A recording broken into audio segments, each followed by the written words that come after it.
I am Devin Thorpe, and I call myself a champion of social good. And by that I mean that I write about, advocate for, and talk about people who are really doing good in the world. And my hope is to help people solve the world's biggest problems within the next 30 years.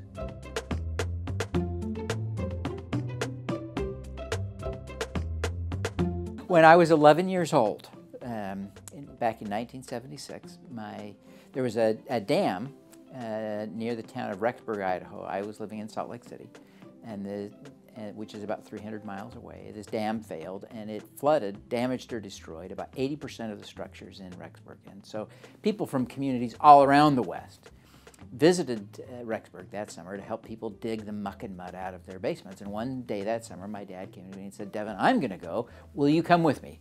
And so I said, "Sure." And we went, and I dug the muck and mud out of basements for a day. Now, it was a life-changing experience. I really, at that point, committed. I will never miss an opportunity to help people.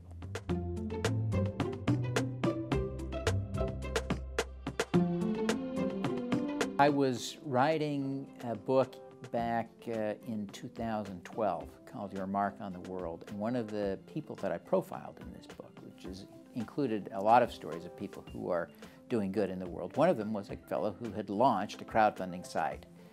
And as I wrote about him and his crowdfunding site, I thought, well, I probably should crowdfund for my book. That would be a little bit dopey if I didn't, if I talk about crowdfunding and then don't crowdfund.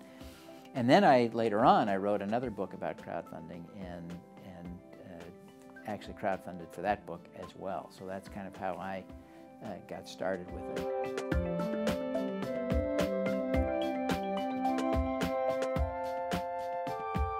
The key difference is that, relatively speaking, it's harder to raise money for international projects. I wish that weren't the case in a way, because I have a little bit of a bias toward the international. I love to get on airplanes and go places and help people and see things, and so I'm interested and intrigued by what's going on internationally.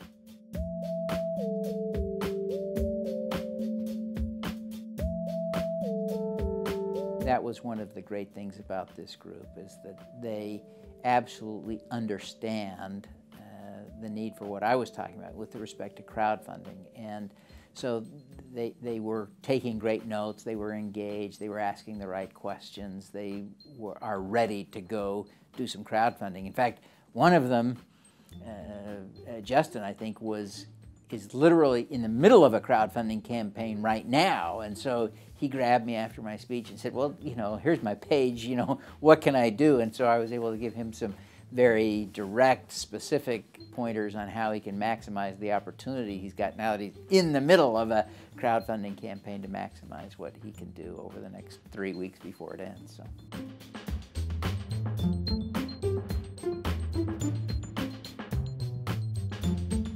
Early on, one of the first stories I wrote for Forbes was about a woman by the name of Pamela Atkinson in Utah, and she has become one of the most powerful people in Utah without ever having been elected. She's septuagenarian, and her issue is caring for the homeless.